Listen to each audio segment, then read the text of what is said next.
And we're live. Hello, everybody. Welcome to the ratings show here on the Blue Abroad YouTube channel. It is Monday, the 5th of May, 2025. I'm here with Pommy after round 8 against the Eagles. Hello, mate. Hey, look, just over 25% of the year gone. Just think of that. Quarter of the way through 2025, chat. Damn. We're a third of the way through the season.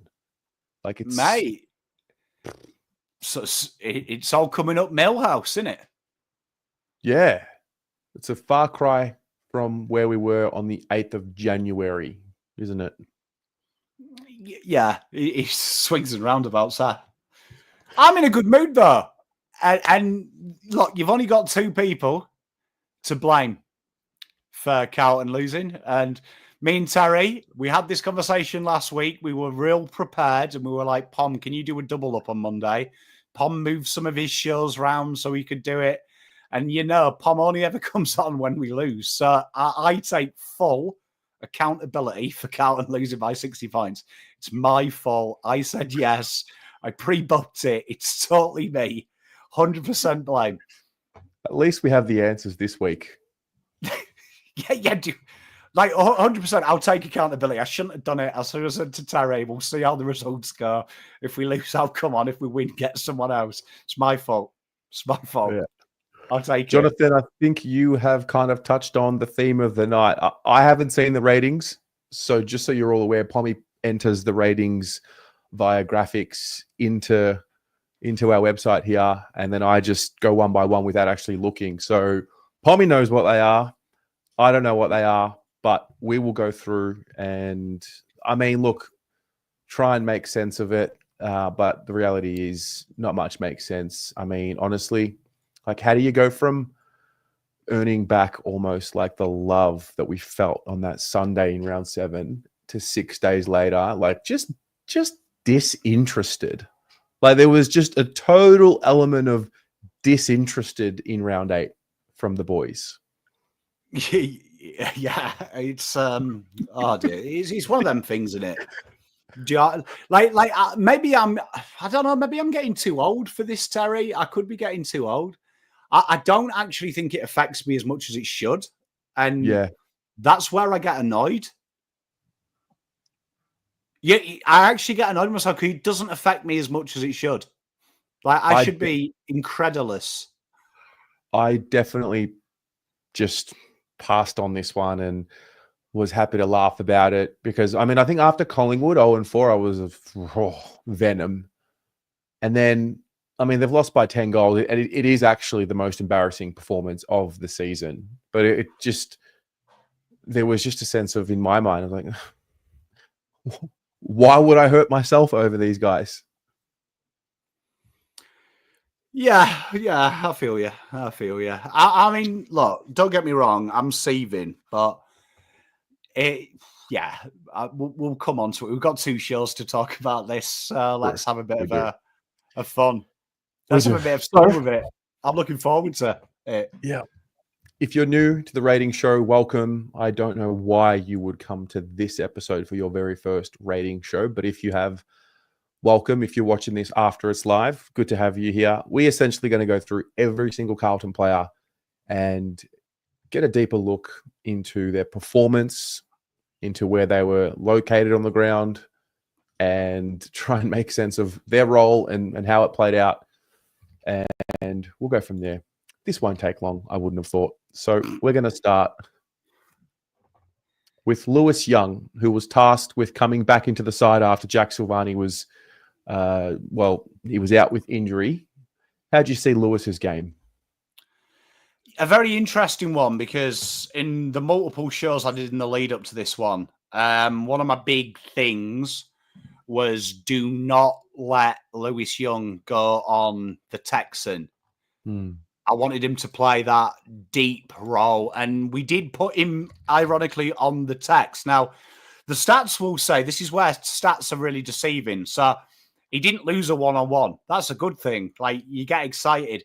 What the stats don't tell you is the impact that Tex Walker had from a structural standpoint, being able to go up the ground and not be contested. So 6 score involvements for him, only the 1 goal for Tex Walker. But if you watch it, their ability to have Tex go through Carlton zones, bad times. And Lewis did get lost in transition, and that's not Lewis's game. I don't want Lewis running up and down the ground like a blue-ass fly. I want him to have one job. He'll cop a lot of abuse, Lewis, and we'll go on to this show that Lewis isn't in the top 50 problems of this game. Tough to come in after a couple of weeks in the forward line and then back in the VFL. Tough gig, but yeah, brutally exposed at the level, really, unfortunately for Lou. Yeah, I mean, look, there's a reality here. Lewis gets 5.6. I mean, he's playing this year when other players are not available. So he plays forward when Harry's not available.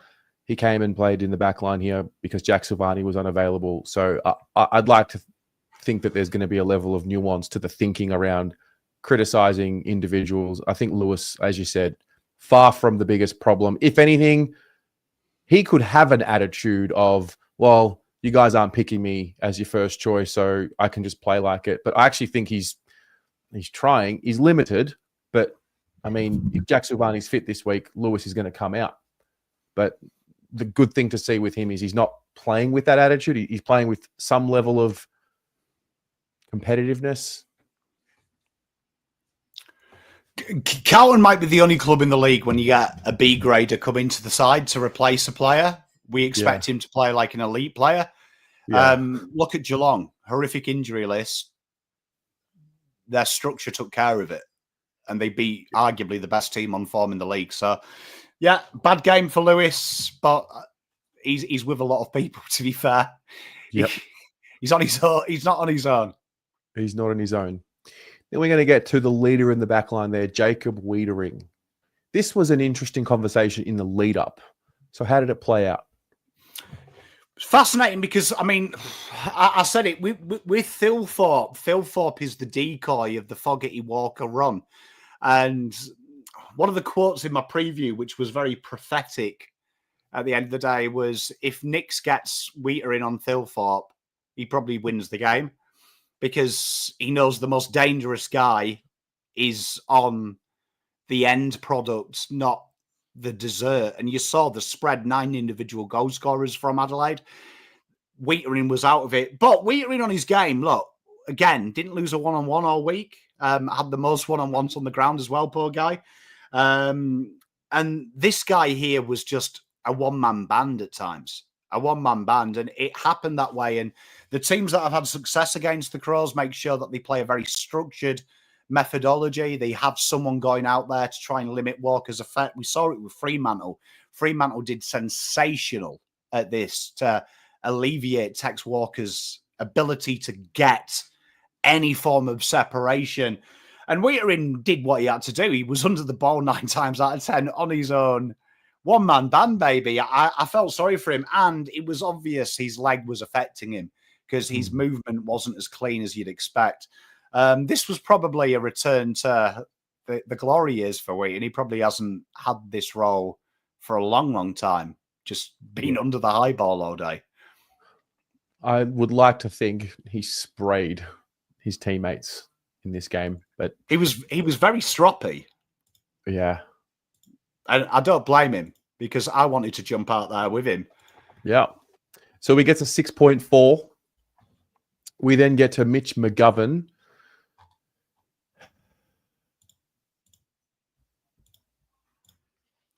I don't know what to make of his game, personally. Well, I mean, in the pre-game, we talked about this is a battle of styles, right? You've got a team that prides itself on its defensive half slingshot, which is Adelaide. They like the ball moving quickly. They like it fun. They like it spread.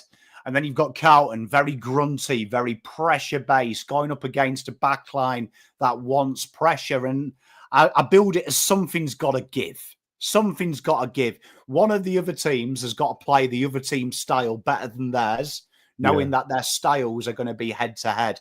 And we saw this one here where Mitch had to really take the game on. And he was charged with Fogarty for a lot of time. And from a defensive point of view, it was very poor. Fogarty gave him the runaround, and partly their midfield understood the mandate. Don't kick it high. We were waiting for Haynes or McGovern to get loose, and he didn't get loose. Again, a lot of touches this week without any impetus, and he was probably one of the biggest guilty players from the meters game point of view of getting the ball and flinging it on the boot, which is a recipe for disaster.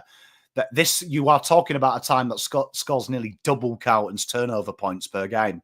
So they want the ball being kicked aimlessly, and Mitch did play into that quite a bit. Yeah.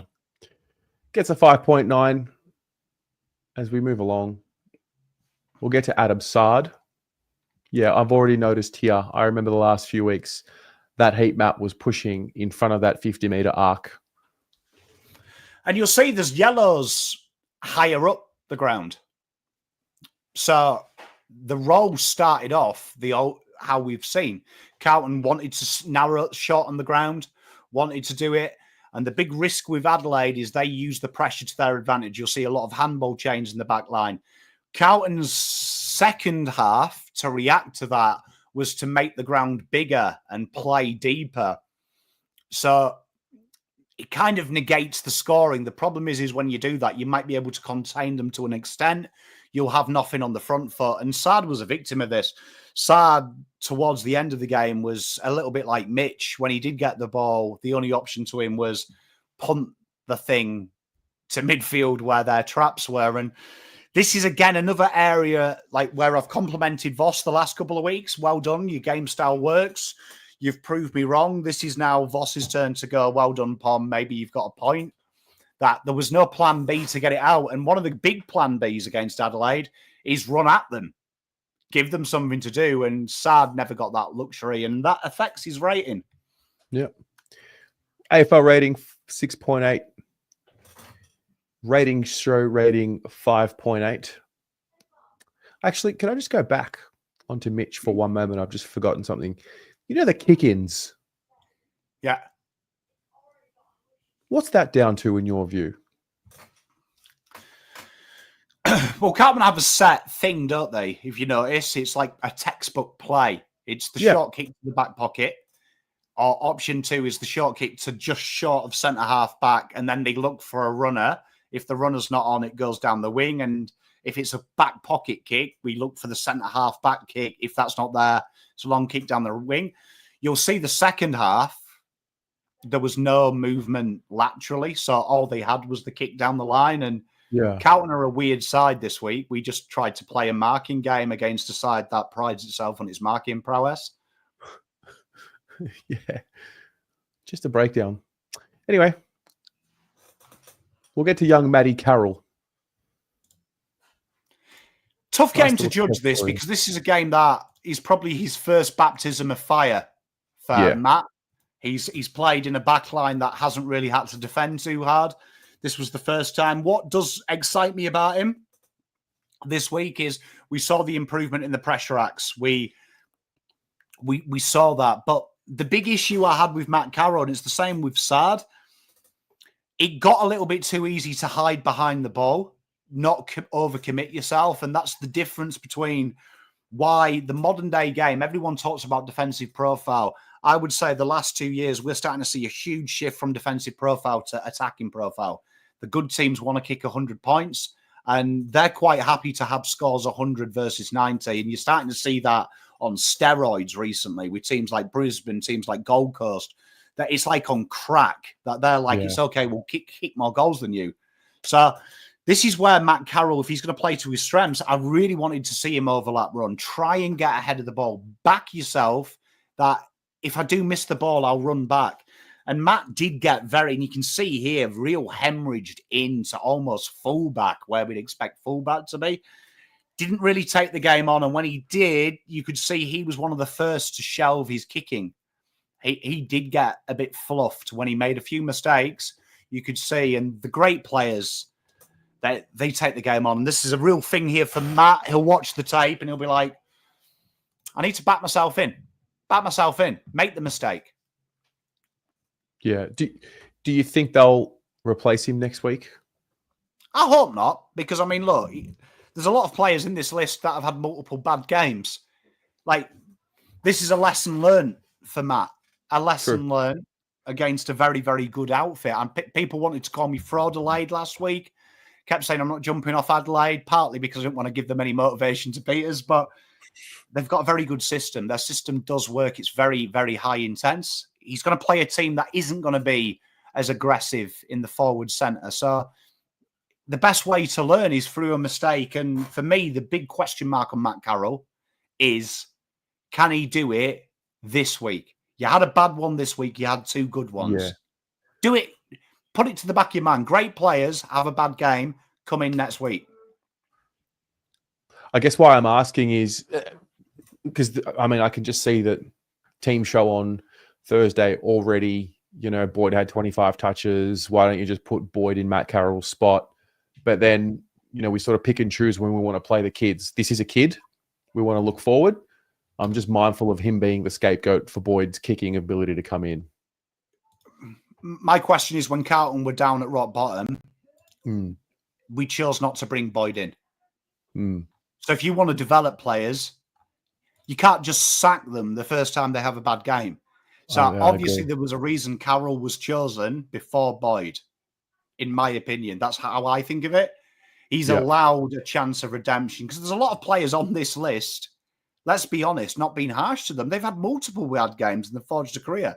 And Jordan Boyd's game this week in VFL was probably the first good game he's had for 4 weeks. So what message am I setting for development? If you're an established player, you have 1 good game in 4 in VFL and you come back. But if you're a young player, you have 4 weeks of good football, 1 bad one, come back. I think that's probably an issue with development. I don't think any other club would drop Matt Carroll after 1 bad game. Yeah, I hope not. We'll see. 4.1 for Matty Carroll. Then we get to Oliver Hollands. Wow. I don't know if I've seen a heat map like this from him. And this is where Ollie Hollands showed you something that I think Voss maybe showed you something here of why Ollie Hollands is rated by the club. One of the few guys that did look to attack the ground from halfback, and one of the guys that did make the mistake, and one of them did work like a blue ass fly to fix his mistake. I'm way beyond saying effort's a good thing, but one thing this game showed was his effort stood out when other people weren't putting in the same application. Again, started at halfback because Doc got his wing role. We'll come on to Doc in a minute. And then also played the defensive wing role, which was the one thing we complimented with Voss first game we started playing well, was freeing Ollie up, letting him go back to that attacking role. He did what he had to do. Still not convinced that he's a winger. Ollie? I mean, that he's a halfback. Oh, right. Yep. Yeah. I mean, it was his 50th game, and he played like it was his 50th as well. He worked hard.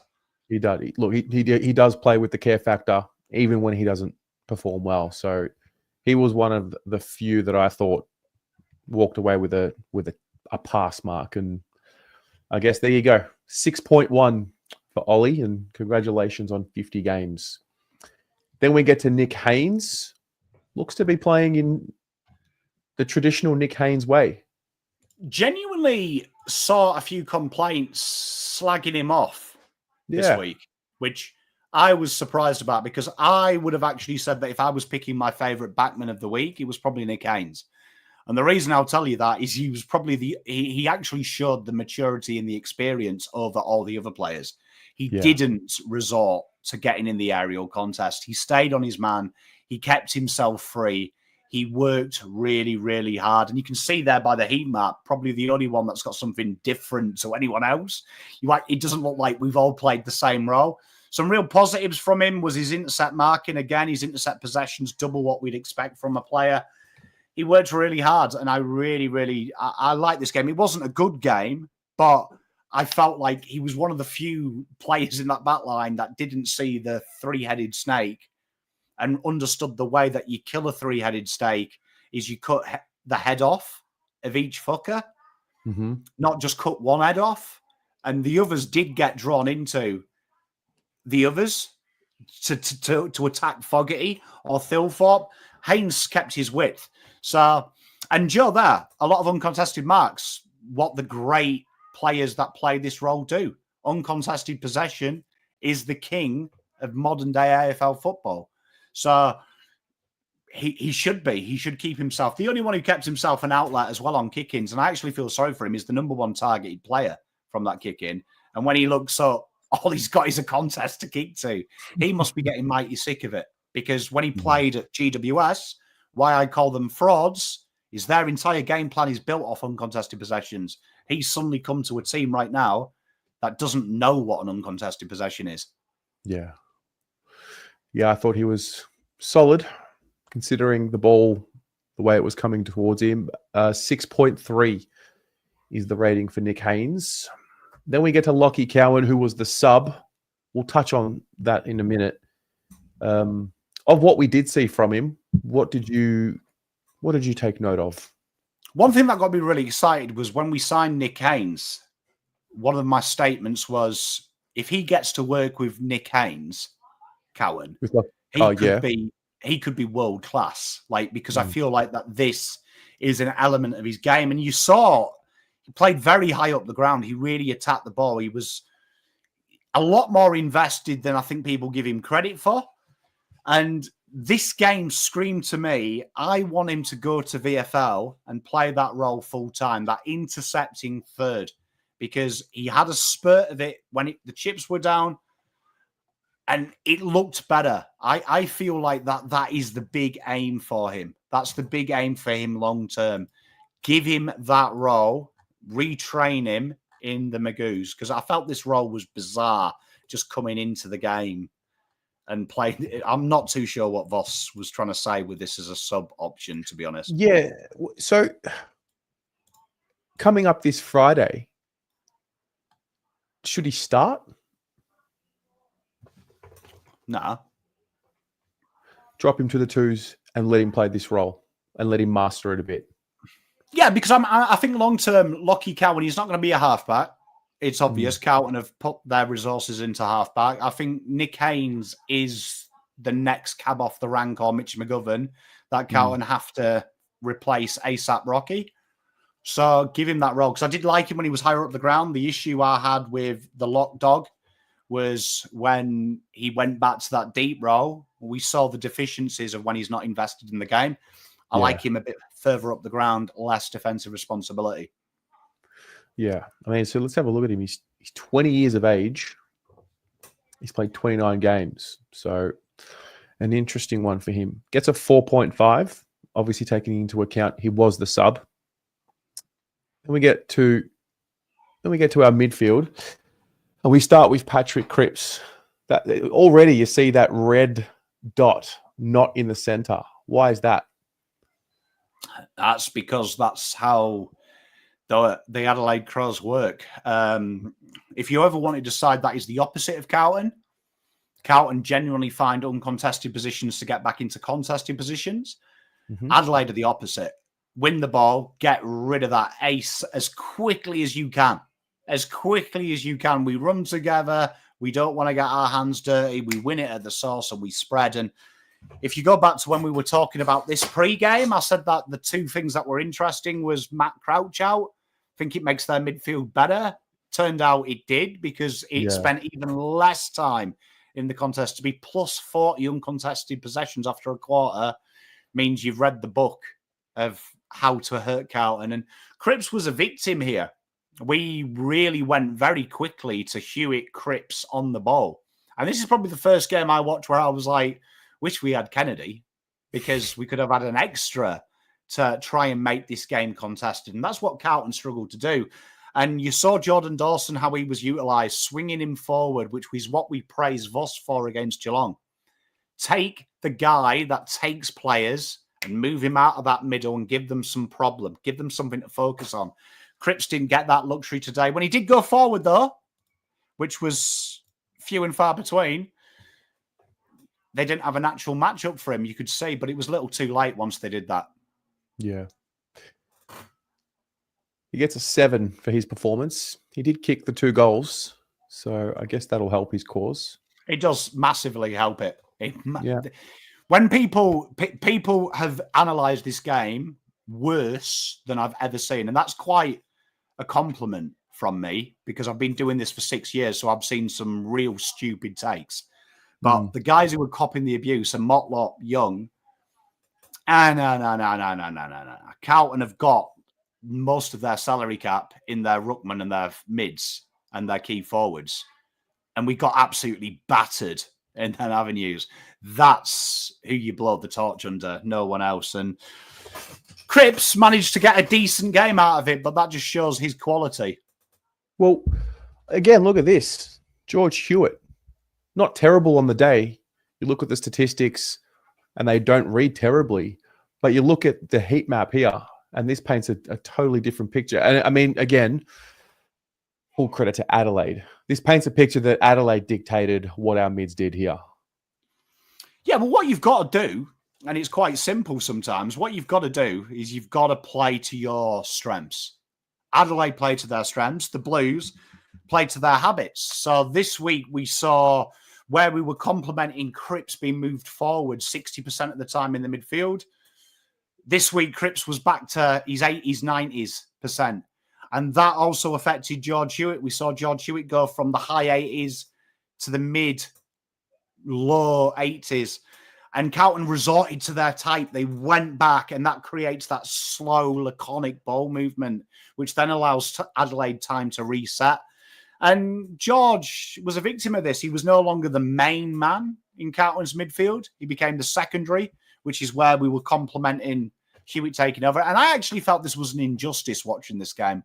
Because if I was coach, I'd like to reward players for showing reward. Yeah. And I felt the person who had, in my opinion, that, Joe, when you talk about clangers, remember their free kicks. Like, if we're going to have a data conversation, remember clangers don't mean you've made a mistake. There are also free kicks against, and midfielders averaged 3. He had 4, 2 of which were dubious. So it's a bad stat. Use it properly. But George Hewitt, I felt like he deserved the opportunity to get us out of the mess first. And straight away, Cripps got that role. And I felt that was harsh on George, because I would have liked to have seen us be a bit bold here and go, right, Chera, Hewitt, Cripps piss off to the forward line. We need to create an outnumber here. We need to expose this back line. And they never did. Yeah. So he gets a 6 for his game. George, he has been excellent. Sam Walsh, wow. I don't know what I expected. My biggest criticism of Carlton's midfield, and it has been all season, is it's not often I see a player have the ball 21 times and then watch the game, and I'm actually shocked he's had the ball 21 times. Yeah.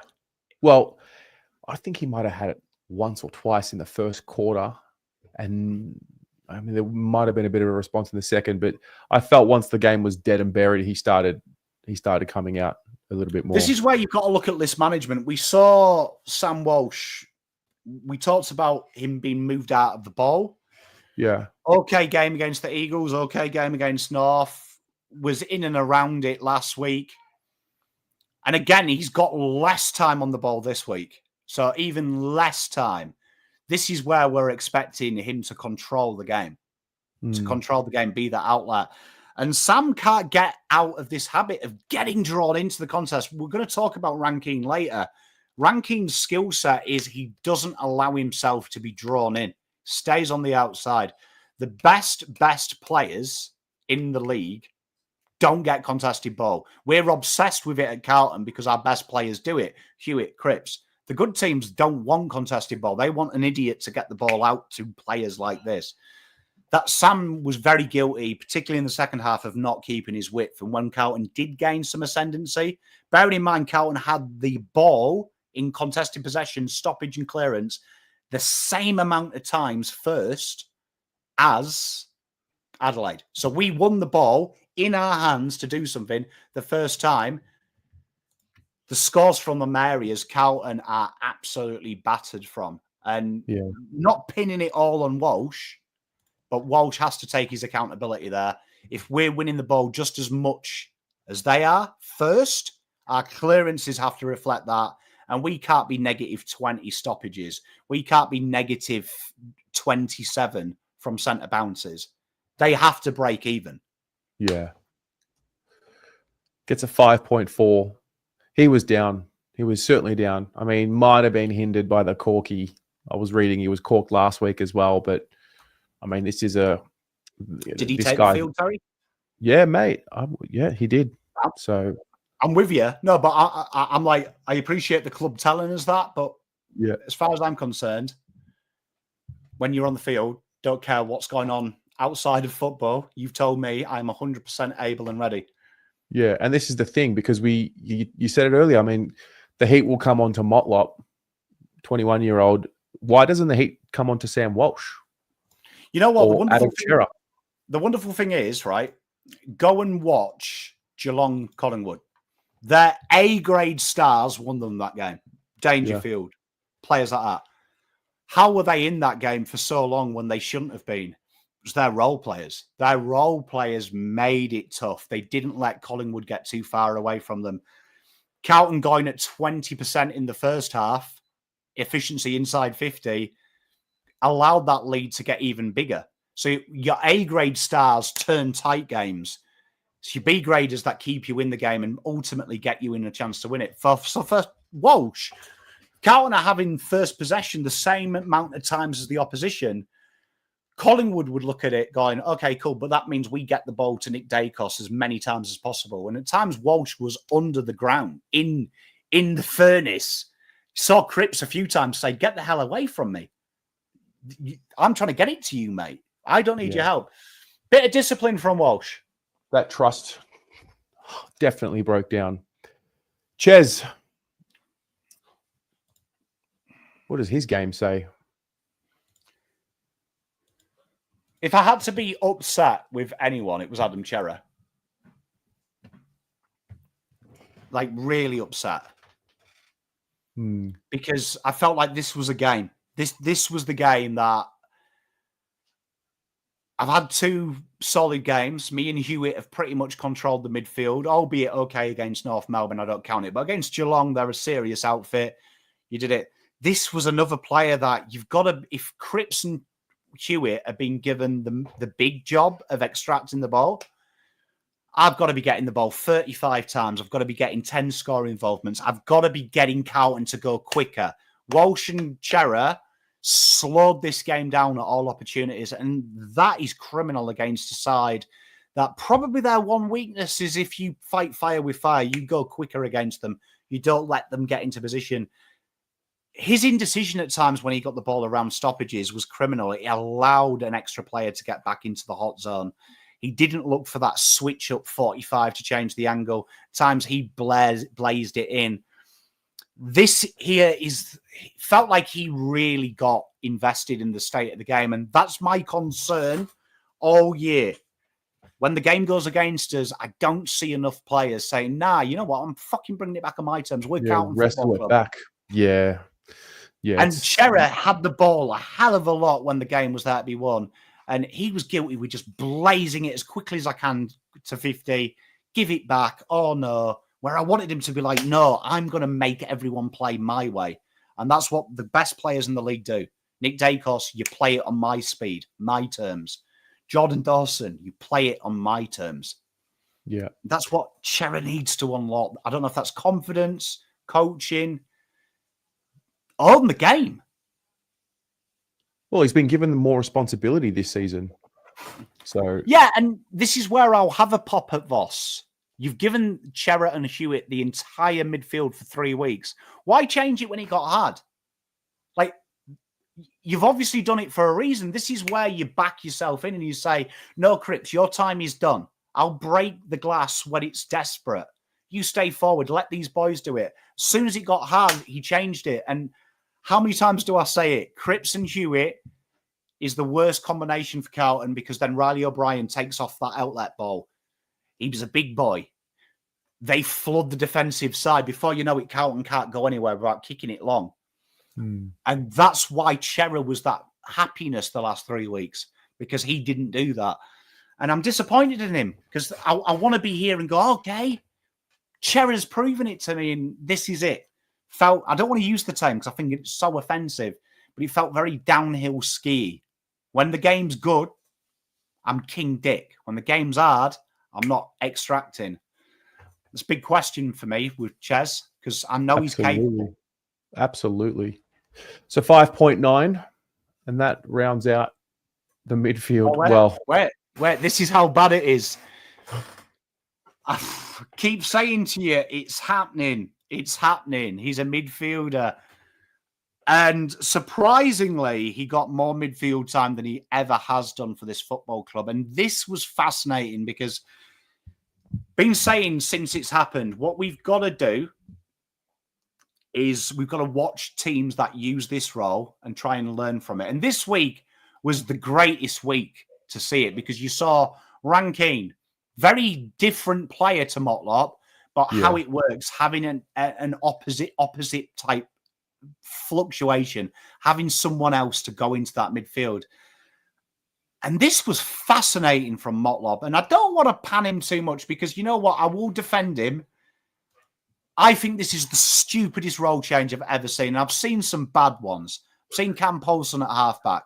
I've seen Aaron Mullett as an inside midfielder. I've seen Mickey Gibbons as a key forward. I've seen Sam Rowe playing the fucking ruck. So I've seen some real bad calls. So it's hard to be in the top. This is stupid. I don't understand why it's happening, how it's happening. I need it to stop, especially when you saw the forward line. Don't care if you're a small forward. It was rubbish. No small forward in the world of football would play well how we played. But why not get him in there? Why not get him into the forward line? If you want a change of pace, you've got Elijah who played midfield. Corey Durden started life as a midfielder and he's quick. He got overawed, and I genuinely worry about what we're doing to Motlop because his confidence levels, the guy's got no awareness, and it's actually worrying me. He's lost all confidence in where he is when he's without the ball, when he's got the ball, when he's about to get the ball. Spoke last week. I thought, just give him another chance. Because I thought the week before Geelong, he showed his intensity at the 9 tackles and he showed something. He got some reward on the scoreboard. And I thought, maybe it's going to break out. He was poor last week. And I thought, okay, one more week. And yeah, I feel for him. I don't know. I don't know where he finds his confidence playing like this. What really worries me is this guy has got a lot of natural talent. Right? Yeah. A lot of natural talent, right? He was interviewed, I think, by 17 of the 18 AFL clubs, right? 17 of the 18 clubs. And what I am seeing at the minute is you've stifled his development. And let's be honest, Durden's miles ahead of him as a forward. Will White, I'd argue, is ahead of him already, showing some forward craft and some attack. Genuinely worry because I can't pick him next week. Like, this is how bad it is. I can't actually pick him next week. So is this a Francis Evans for Jesse Motlop? You know what's scary, Terry, is I watched the VFL and I was hoping I'd watch the VFL and I'd be like, okay, this won't happen. This won't happen. I won't see this fucking role. And it's about 2 minutes in, Terry. Centre bounce. Fucking Francis Evans is there, Terry. This is a role. Terry, yes, it is Francis Evans. That's what scares me. He was playing that role, and I'm like, why? Like, why? Give it to Ben Camporelli. Give it to Elijah. Right. Is this ultimately Fantasia's role? Yeah, but Fantasia's 150 years old, Terry.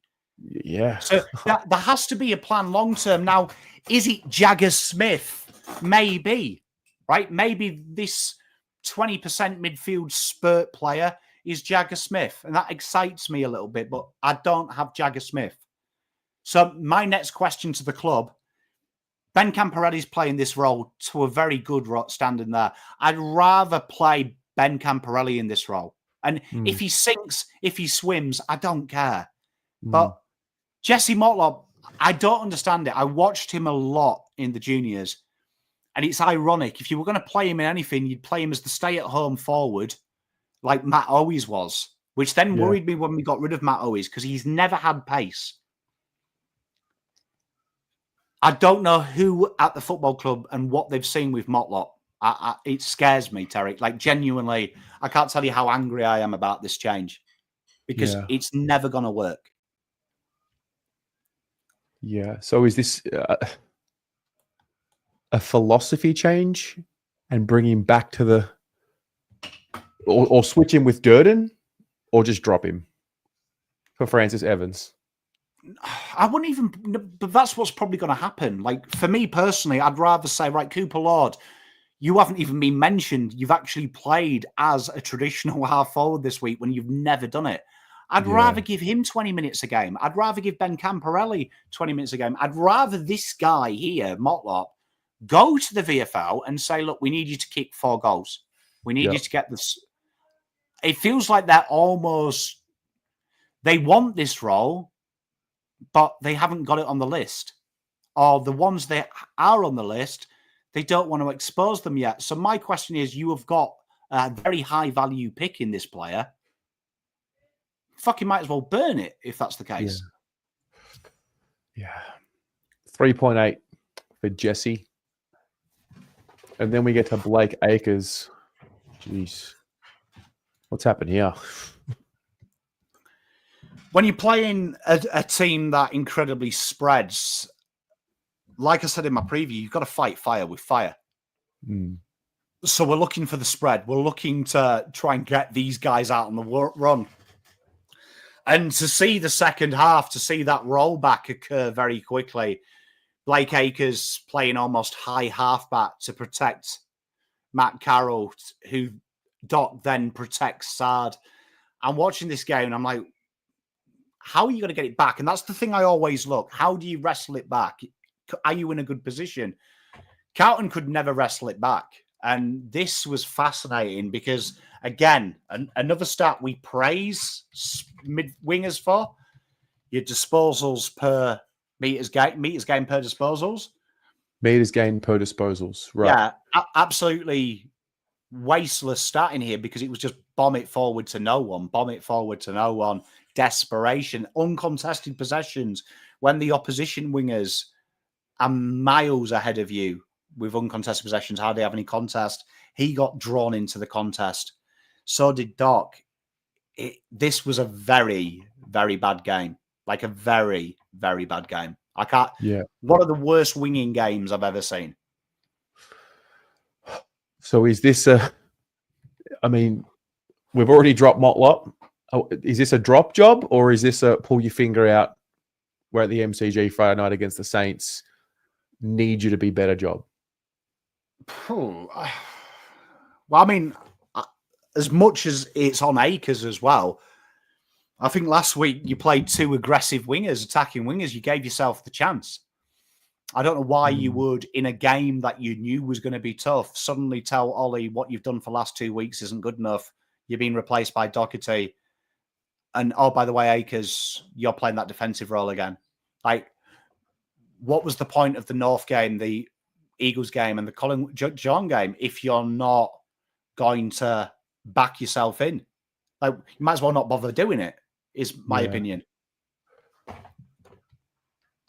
3.9 for Acres. LS with the $10 says, we're crying out for good users and foot speed. Why doesn't Billy Wilson get a gig? Couldn't be worse than Motlop. Did they remove parts of Acres' spine? Unbelievably poor below his knees this season. Well, yeah, I mean, that is the reality of Acres and what happened with him this preseason.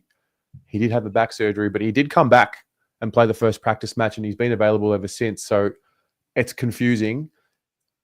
Where's Billy Wilson at?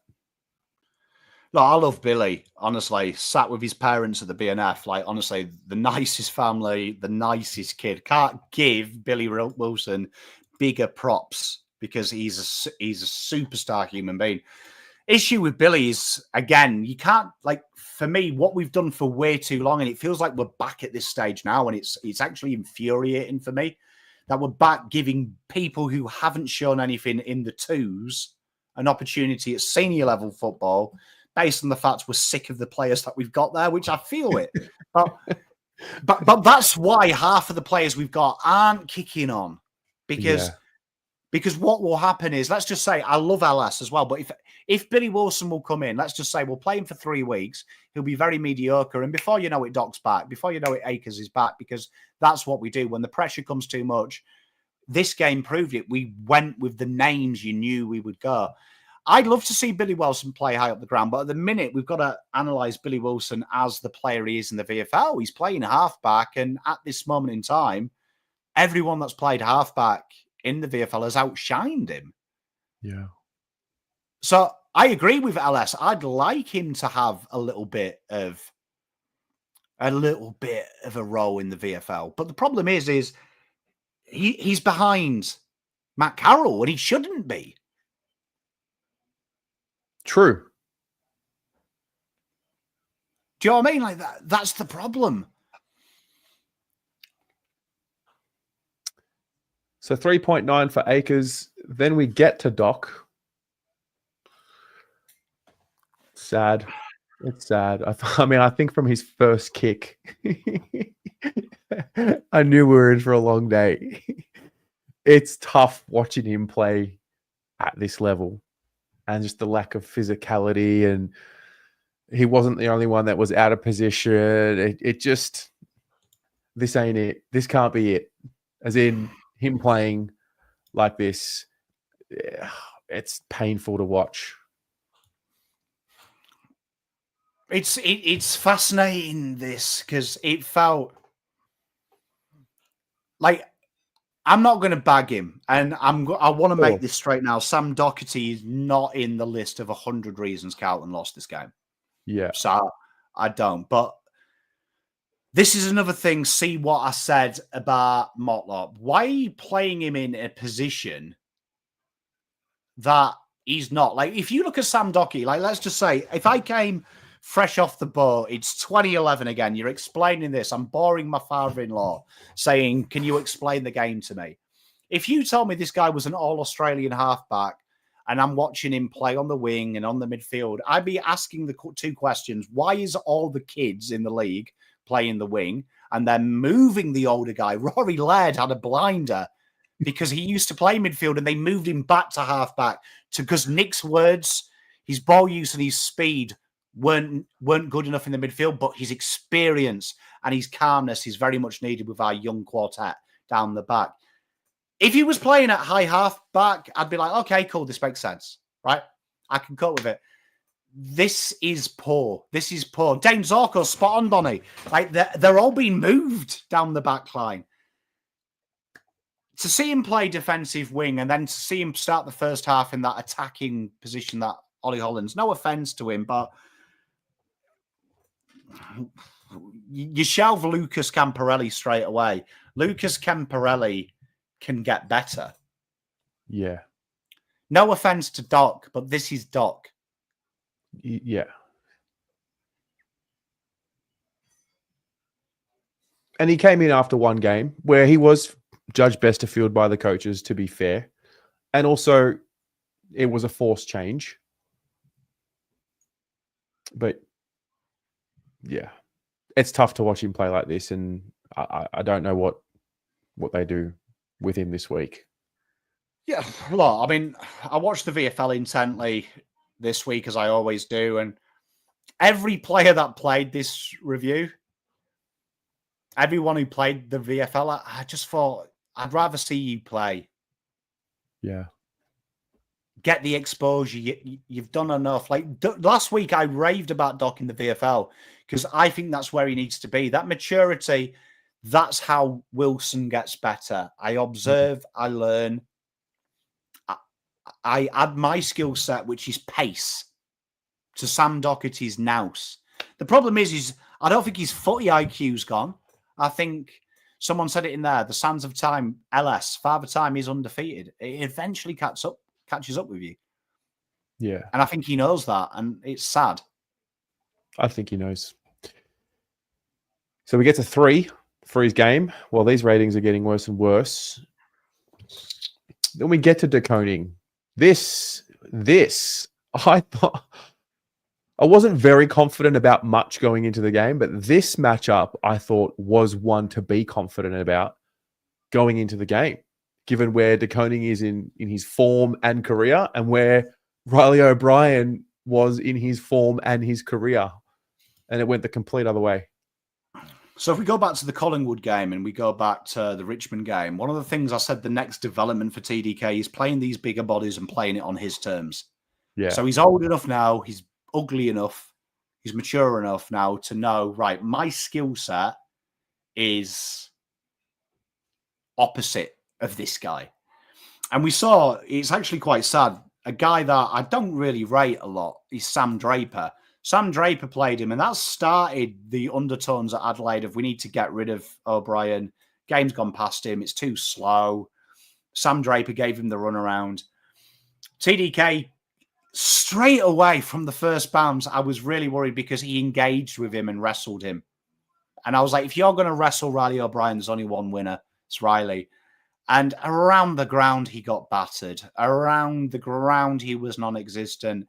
It felt like, genuinely, it felt, the best way I can describe it was like a cock measuring contest that gets inside his head. I've got to prove to Riley O'Brien I'm stronger and bigger and smarter.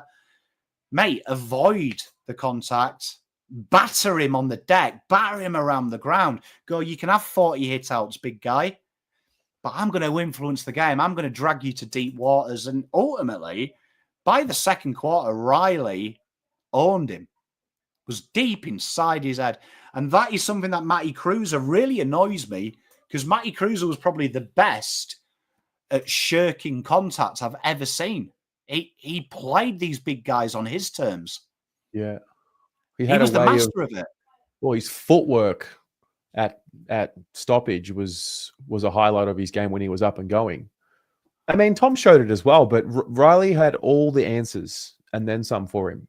All the little things that Tom likes to do at ball up, at throw in, everywhere. He was just ready for it. And I thought, yeah, I mean, Riley O'Brien's experience, you give him respect, he might be able to at least nullify Tom. But I just saw this as a loss for Tom. You know what? I didn't see him once, take the game. Take the game on. You know, like where you usually see the best bits of TDK. Just going straight from the... He didn't look to do that. It felt at times he was just trying to be defensive, just try and work the defensive side. And I'm like, TDK, you're getting offered these money because of how offensive you are, how aggressive you can be. And ultimately, it was very easy for Riley. You played Riley O'Brien's game. Riley O'Brien's going to feast on it. Yeah. So for Tom, it's a 4.4. We all know what the build-up's going to be this week. It's all about St Kilda. It's all about the offer. It's all about 1.7 million a year versus 1 million a year. It's all about will he stay, will he go? I mean, you got Rowan Marshall as an opponent. What do we do this week? Well, I think it's the same message as a lot of players. Like, it's the same message of a lot of players, in my opinion. If you're going to play some kind of game to negate your opposition, and the fan base is a reflection of the football club. Every week, all the questions I get, and I long just once to have a question like I do from a Collingwood fan of how do they stop us? It's how do we stop them? My question is, right, Rowan Marshall, TDK should be looking at him and go, you know what? They want me to replace you, buddy. I'm going to show you how good I am. How do you stop me? I take the ball better from a ruck contest than you do. I'm quicker than you. You know what I mean? I have more score launches. Do you know what I mean? I'm a better clearance player. I'm better below the deck. That's how his brain should be. But straight away, the negation will be, how do you stop Rowan Marshall? Yeah. And that's what I'd say to all these players. Cripps shouldn't be going into this game going, oh, how do I stop Jack Steele? Cripps should be going into this game going, how the fuck do you stop me? Jack Steele, you got battered by a child 3 weeks ago. What are you going to do with a real man? And I feel like that's a big thing because our fan base is the same. I guarantee at some point this week, someone will waste my time and say, Pom, what's the plan for Callum Wilkie? And my response is going to be, Callum Wilkie should be going, how the fuck do I stop Harry Mackay and Curnow? And I feel like there's a lot of energy spent on how do you stop the opposition. And that says to me, we're not a top 8 side, because this game here, we came out of the blocks to try and nullify them. Yeah. We should have been coming in and gone, okay, cool. Stop us, though. You might be a halfback slingshot side. Good luck stopping us when our forwards are tackling you 20 times a game. Yeah. So, for Tom, it's a 4.4. Moving along, we get to Lachie Fogarty in this game. Had his bounce back last week. What did you make of it this week? So I got to give a big shout out to G Crow on Pominos, because he sent me a message on the preview saying thanks for giving us the technique to beat us. And one of the things I suggested was Max Michelani, who we'll talk about later. We've no Mitch Hinge there. It was obvious who was going to be the Tom Stewart of this team, and that was going to be Big Max. We knew Josh Worrell would be a threat deep in the pocket, but if they can play Max loose like Tom Stewart, that was an issue. Now, last week, we gave a real big rap to Fogarty because he did play that little bit of roll on him, a little bit of a roll on Tom Stewart. And you saw Tom Stewart, he didn't like it. He was matched up against Max Michelani. I don't think he was within him. Like, Max just did what he wanted. And what's worse from Fog is we're back to that no shots at goal. Very timid. He's usually so disciplined. So many of them just completely lost their focus. Yeah, just felt very... It's always passive. Yeah. That's my problem. When we lose, I'd love to lose this game, 60 points, and we could go, Voss said, fuck caution. Voss said, fuck caution. Voss identified Harry was off the boil, so he sacrificed Harry, played him in the ruck fourth quarter. He put TDK full forward, put Charlie Curnow centre-half forward. He moved Sard to that attacking halfback position. He got Acres to protect him, and he said to Doc, you stay high up, Ollie will protect you, sunshine. You don't have to defend. I would have loved it if we'd lost that game and I could say to you, okay, the scoreboard flatters Adelaide. I would say the scoreboard flatters Carlton in this case, and Fogarty's one of them. Very passive. Yeah, so he gets all game. It was very passive. It was like felt like someone had told him Mitch Hinge was playing, because Michelani isn't going to chase you, isn't going to run at you. He's going to just stay in his little pocket of space and go boop boop boop boop boop, and he did. He just went boop, boop, boop, boop, boop all game. And Fogarty's just like running backwards and forwards. Yeah. Sad. 3.4 for Lock. Then we get to young man Will White. Nice little experience for him. I think both him and Matt Carroll in a similar situation. Far from our worst. Into the doldrums of bad Carlton performance. Welcome. I reckon there would have been a passage of probably would have been about 2 minutes. Two minutes into the game against Geelong, when Will White would have looked at Durden and Motlop and gone, how haven't you guys kicked 40? This is a dream, man, being a small forward. I've got no defensive responsibility. All I've got to do is sit here and pull the trigger and stick goals. This week, he will have been in this team and gone, no wonder these twats have never kicked 35 goals. Because what are we meant to do with this ball movement? Yeah. Look, Will White wants the ball coming at pace. Will White wants the ball where there's natural one-on-ones all over the ground. He worked hard on this space, but let's be honest, the ball never got to him. He was just... I think he was just waiting. He was waiting. He was like, it's all right. For 4 weeks, they've kicked the ball low and skinny to me so I can run onto it. I think he was waiting for it. But this is the next stage to my complaints. I didn't like us playing a defensive forward, right? This is the other negation when you just play a pure attacking forward. If the pressure's not there, see Fogarty, there's no defensive craft. If the ball's not coming in, Will White might as well have been me. Do you know what I mean? And I would have given the appearance fee to charity or something. Like, it's not his game, bro. But in my opinion, you've got to find a way to impact the game. And I felt very harsh on Will White. He's been here, 4 games, plucked out of obscurity, but do something. Make something happen. Good players try. Yeah. He had 2.9 for his rating. And the 22 pressure acts and the 5 score involvements, I think that was the feature of his game. What about for him on Friday night? We've already dropped Motlop. We've already dropped Lewis Young. We're already thinking of dropping Acres. What I think about in the last Will 6 White? weeks, I think in the last 6 weeks, Will White's done enough for me to keep playing. Yeah. Motlop, if we're playing a mid who's going to float forward, give that to someone else, because who's actually done it their entire career. Yeah. I think it's a bad message. Will White has provided some good moments in the last 3 weeks. And this game, in fairness to him, not much he could do. Yeah. Fair. Yeah, Aiden, we're dropping Doc already.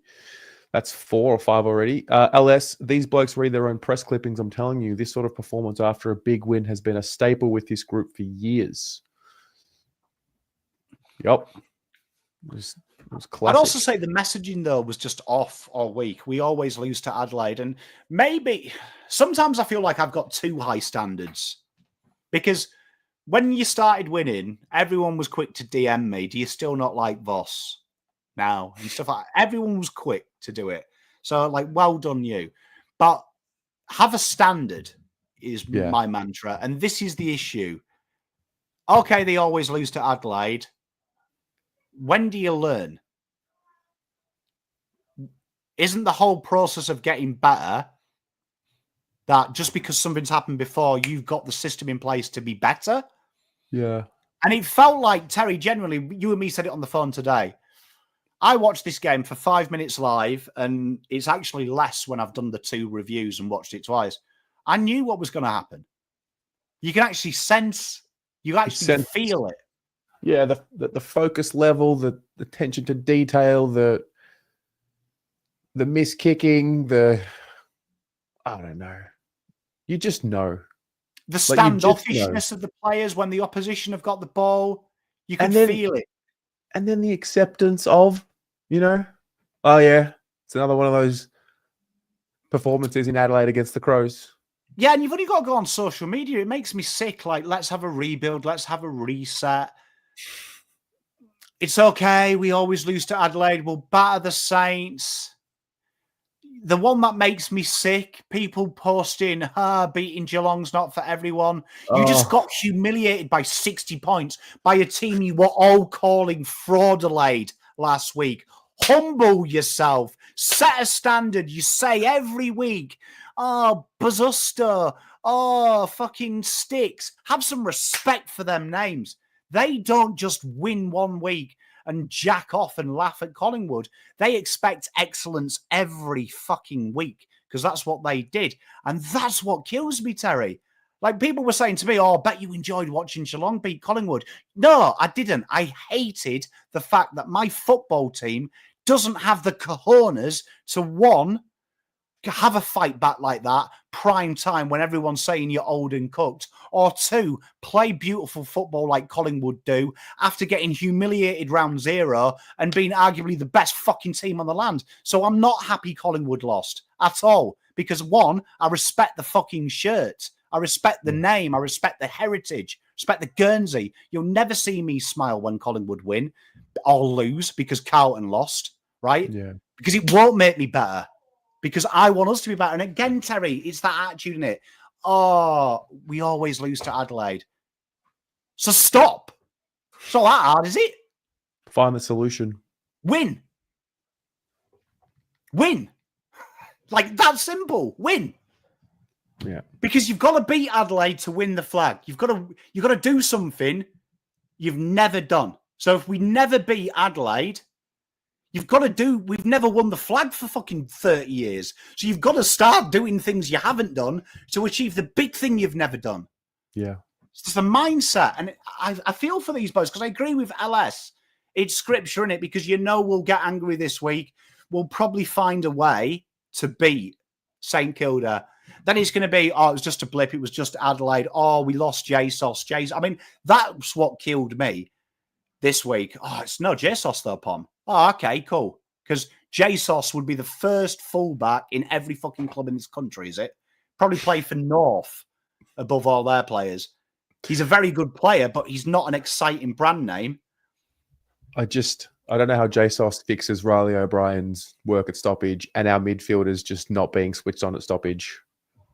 Yeah, do you know what I mean? And do you know what I mean? It shits me, Terry, because we are better than this. Yeah.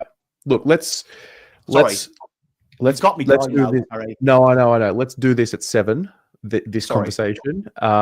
We'll get through these players and then we can. Who are we up to? So I can read my stats. Well, Corey Durden, the poor lad. No, because I punched my keyboard and I've now opened up the EPL stats. I'm like, fuck, is it that bad? I can tell you what Mohamed Kudus did this week. So Corey Durden. You know what, right? First, before we get a bit of a disrespect here, can I just give Corey Durden a shout out, right? Had almost changed his role this week to be the Zach Williams role, which, as we know, has no defensive application, right? No defensive application. The deepest he's played all year as well. Do you know what I mean? Like really high up. Kicked the 2 goals, right? And I liked his goals as well. But the crumbing, I really enjoyed. But this is where there's the positives end. This is where I look at Voss. He had his 2 goals. He brought players in. This is probably where I'm thinking, right, okay, Motlop looks a shell of himself. Durden's game, let's get him in the game. Let's give him some responsibility now. Let's make the changes. You're obviously happy with where your game is now. Have some fun. Do some work. Motlop's going to be your outlet. And it never happened. And then I felt like, see what I said about Will White. It seems really harsh, but I'm about winning a flag, Terry. I'm not about the 8. Finals don't entertain me, mate. The Melbourne win that everyone wanks off, great. Every team has one of them. I want a granny. I want to win one. Yeah.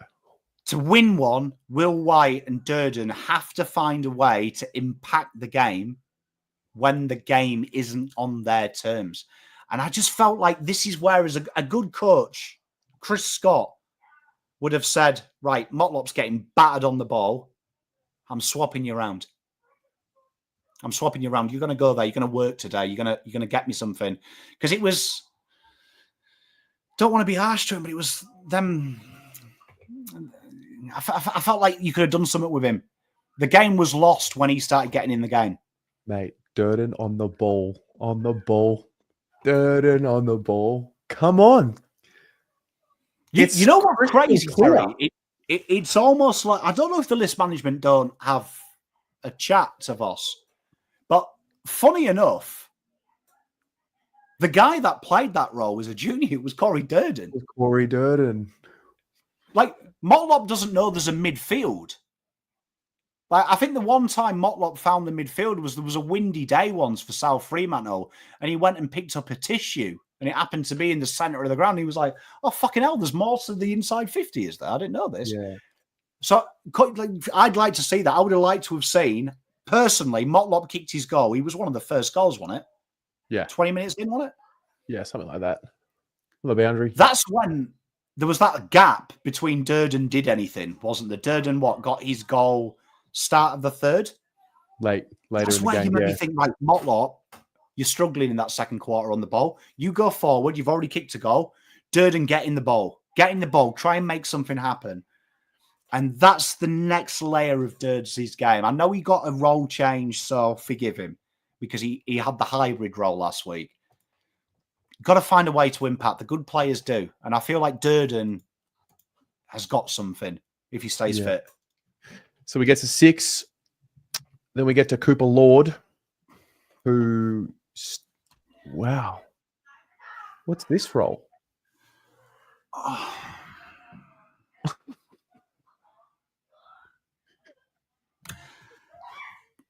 We get rid of Kennedy, And it always made me worry because I thought, right, when you get rid of Kennedy, one bit that relieved me was, okay, well, the midfield minutes were 10, 15 minutes a game, and they were too little for a man of his caliber. And then I kind of thought, okay, well, Jagger's going to get them minutes. So that's okay. I don't want him there 80% of the time. I only want him enjoying it and then coming in. And then Jagger got injured. So I was like, okay, cool. Who could it be? And then I was like, okay, Lidge, maybe. But then there's this boy here, Coops, the Coop dog. I don't know if Foss thinks this is Matt Kennedy. Because to me, the most logical thing, I want an extra bit of a midfielder. This guy is quicker than Kennedy, but he's also tough. Playing as a high half forward, that's not his role, Terry. Like, running if he's not ready to play midfield, I don't care. That's cool. Shouldn't be in the team. But is he just there because he's got the traits Voss likes? Like he tackles, he's like this for me. When people say, "Pom, we don't develop players," name me a football club in the league that drafts a midfielder and plays him as a pocket forward year 2. Give you a clue. None. Like it feels like Joe. It does feel like he's literally got 22 names on a sheet and he needs a 23rd and he's gone, Lord. Yeah, get in there, mate. Yeah, do you know what I mean? Yeah, Joe, Sean Manor. Yeah, but Sean Manor, as a child, forward pocket, and he's now a mid-aged senior recruit who plays high half forward from on the ball. Like, inside midfielder as a kid to pocket forward. They're not even related. Is this a role for someone like Jackson Binns? I had a lot of people say, why can't Jackson Binns play small forward and stuff like that? Like, why are we changing it though, Terry? Like, why? Like, he's a winger, and at the minute, the guys were playing on the wing, bar when Ollie Hollands went back there, and bar we had probably just that game. That was good. But they probably need to play. Cooper Lord ain't a creative footballer. Like, no offense. Like, people are talking about Ollie Dempsey. Like, you're comparing apples with oranges. Ollie Dempsey in his draft year was creative, changed games, was X Factor, had a high vertical. Cooper Lord is like if you go to Temu and buy Cripps. Like, you wouldn't have drafted Cripps and said high halfback. Would you? Like, we all remember Cripps. You didn't look at Cripps, chubby WA footballer who was a hard head. You didn't think, oh, God, tell you what, this might be the next third tall forward. You know, you can, like, you knew he was going to be a hard as a cat's egg player.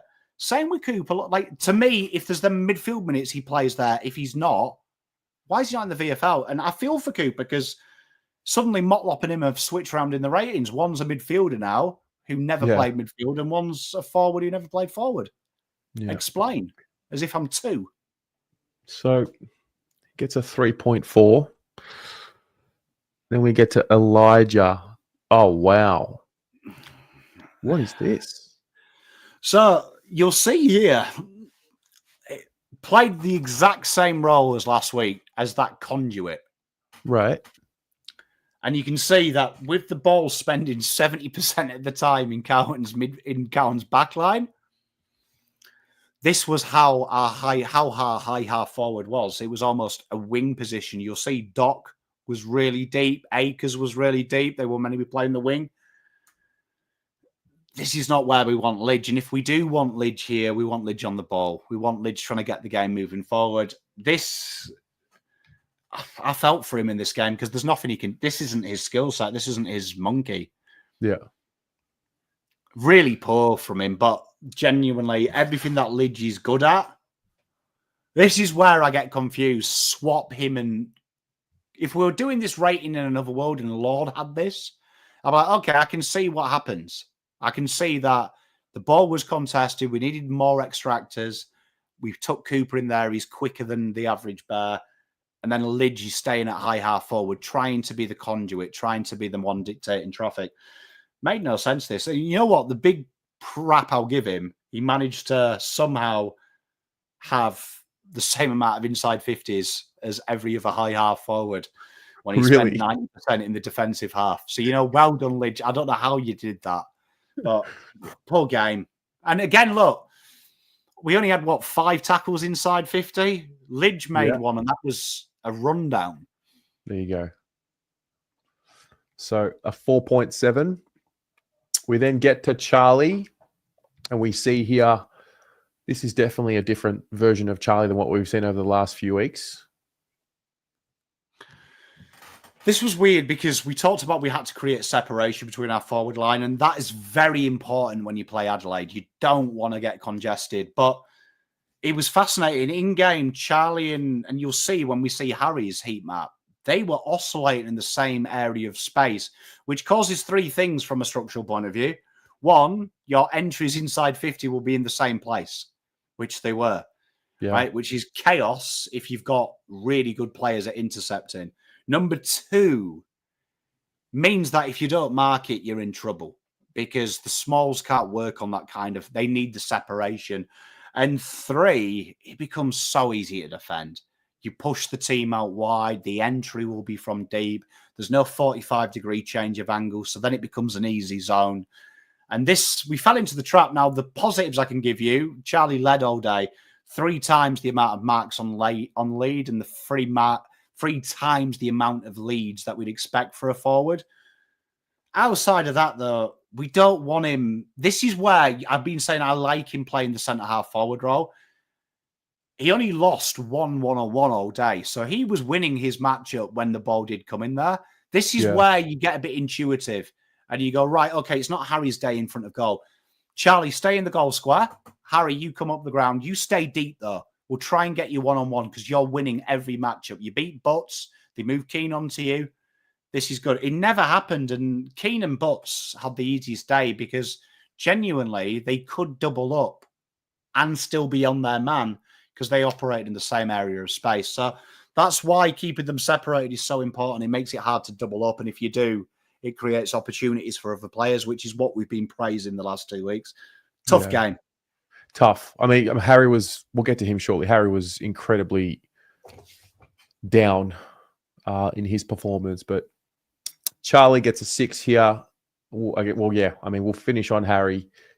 Yeah, he just, it's actually quite remarkable what 6 days difference can do when you work so hard to find confidence. You find confidence, vibes are high, energy's high, and then he just, the way he read the flight of the ball was completely different in this game. He didn't have that air of dominance that he had 6 days prior in this game.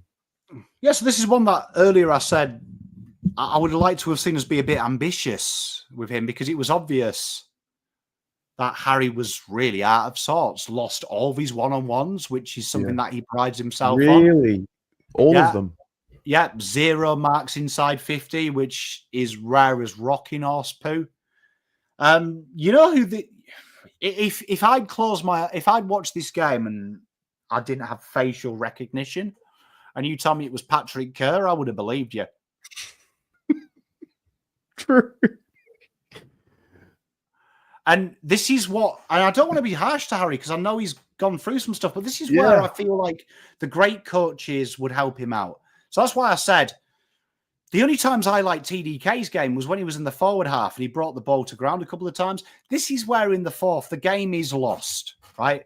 The game is lost. And I did my review of Collingwood versus Geelong, and I was like, what was great about Chris Scott is he just literally went devil may care. He stopped the rotation of Dangerfield forward. He brought him full forward. He played Ollie Henry centre-half forward, and he swapped Ollie Henry and Cameron round and said, Cameron, your game's shit, but you're going to be the link man. You're going to kick it inside to us because you're not winning your matchups. And he made that change. That's you've got to give credit to Scott there. He made that change, and it worked. Danger was instrumental. This is where I would have loved him to go, right, Harry, it's not your day. Tell you what, we're going to ruck you. For the fourth quarter, you're going to ruck. TDK, you're going to go forward. Yeah. Stay there. Stay there. And if Riley O'Brien comes there, brilliant. Brilliant if that works. felt like Harry was hung out to dry. And I did feel sorry for Harry because it was obvious he was having a bad day, but he was still being the primary target. And if you want to win the game, sometimes you've got to bite the bullet, haven't you? And you go, okay, he's playing shit. Yeah. Because I feel Harry's a confidence player. I feel like this affects Harry more than it does Charlie at the minute. Definitely. Because I think he's gone home, and I'm not speculating about his mental well-being, but I think how I feel when I'm a bit down, you start to self-reflect way too much, don't you? I feel like this is the last thing he needs. This is where you try and help your player out. Yeah. Put him in the ruck. Give him a different role. Just change it up a bit. Well, yeah, that was the final rating, and it was a 2.1 for Harry. Unfortunately, we're going to look at the team, man. Bruh. Yes. I mean, what can you say? I mean, we'll talk about salary cap later, but when I always say this, when people get hard willies or Carlton's defensive profile, Voss is a genius. He's focusing on defensive profile. Think where you've put your money. You've put 90% of your money in the midfield, and the rest of it is in the forward line. And then you're paying a couple of backmen too much money, probably because some of them you thought were forwards. They happen to be defenders now. You've made a complete pig's ear of it. The forward in the midfield has to be the strongest because that's where our cash is. We're not getting that. Yeah, man. And go back and watch the ratings when we lost. It was them again. Yeah. It was them again. And that is where you wrestle control. That's where you wrestle it down. Fair. Well, let's power through some of these. We're going to take a look at 3 Adelaide players that you wanted to highlight in their roles and see how they hurt us and why they hurt us. We'll start with Isaac Rankine. Oh, man. So you'll see there, very similar heat map to our boy Sam Walsh, playing the loose role, playing what we call traditionally as the fourth midfielder, a guy that gets a little bit of freedom. He's getting the ball after the boys win the ball. And an absolute masterclass. The fact that Carlton didn't put anyone on this guy, and I'm against tagging, but this is where you put someone, don't you? Surely this is where you put someone there to just give you something. He did what he wanted when he wanted, and we talked about you've got to control the pace of the game. Carlton tried to slow the game down. Isaac Rankine tried to speed the game up, and that's where we're looking at Chera and Walsh here. Their version of Chera and Walsh dominated, and Rankine was sensational. And that's what I would ask Voss. Look at this man. Look at Motlop. Do you see any similarities? And I'm sure Voss would say no, Pom, I don't, if he was honest. Yeah. So Isaac Rankine gets an 8.5. He is a bona fide star. Oh, wow. So is this guy. I did not expect this heat map to look like this. Wow. Yeah, so in the preview, we talked about this. So, the big difference of them is Isaac Rankine had the most contested possessions for the opposition. He was only one behind Cripps, right? But what is fascinating when you look at Adelaide's makeup is the contested possessions in their midfield is spread through just about every midfielder. They like to really change their matchups. Carlton, it's through the same types of players. Dawson is fascinating because they deployed him forward when they needed to. They get him out of there when they need to get him out of there. He's used very sporadically, but you see that what Jordan Dawson does so well is the clearances are with purpose. You look at Dawson's clearances, he's hitting Rankine. He's hitting a player around him. Cripps, 4 of his clearances were just booted up there. He was our leading clearance player. 1 hit a short target. Dawson played his role perfectly. And you look at Dawson, he finds the contested ball. He gets uncontested as well. So very strong. And that's the big difference you look between our midfield makeup and theirs. So you look, Cripps is like 60-40 as a contested player in this game. You had players that had similar amount of contested possession, but not one person is going over that 50 that is extracting the ball. that they're Wow. making sure that they're also involved in the attacking phase of the game. Right. So, 9.1 player rating. Obviously, kicking the goals helps when you're a mid. And then finally, my man, Max Michelini, the legacy game. Yeah, genuinely worried when I saw Mitch Hinge out because love this guy in his draft. He's a very, very cool customer and he's been threatening to it. And this is where I want to talk about Lachie Cowan when I talk about him. Adelaide have genuinely given him a role where he's like the second, third interceptor. But you can see that they're playing him in a very similar role to being the main guy, but they're drip feeding it. They're saying you get 10 minutes here and there, 20 minutes here and there, but you've got to work on your defensive craft. Suddenly, their main interceptors are out, steps up straight away. So this is the equivalent of Mitch McGovern going down, and we instantly put Lachie Cowan straight in the row. And suddenly, I think Adelaide would have an argument right now. Does Mitch Hinge take over this guy's role when he comes back in, or do we use Mitch Hinge to play a more defensive role? Because his ball use was beautiful in the back half of the ground. You look at that there, the meters gained, and we talked about having impact with your meters gained. This guy had some serious impact. 3 score launches from the back half of the ground, resulting in goals. 8 score involvements from the back line. Their midfield half forward numbers from the back line. This guy, yeah, beautiful. And the fact we didn't pay him any attention does worry me. Is he eventually a midfielder, or is this him for the rest of his career? I hope they don't do a Geelong and think because Tom Stewart's so good they play in the midfield. I think controlling the game from the back line, it was fascinating to see. Like when you think of, they're still a young team. The fact that they Adelaide as a team gave Josh Worrell, who's 24, Max Michelini, who's 21, 20. Can't remember his draft year. It's about 20, I think. And Laird isn't the main guy. Yeah. Like, and they just move on and make the call. Yeah. Yeah, do you know what I mean? Laird there now, he's the mature guy. Calm them down, a little bit of intelligence. And they've said to the babies, you know what, you go and have fun. We'll do the fucking hard stuff. Yeah, yeah. And you see it. Yeah. I love it. So like honestly, I've got a soft spot for the Crows. So yeah, I like this kid. I've liked him. I've liked him all year. He gets a 7 point.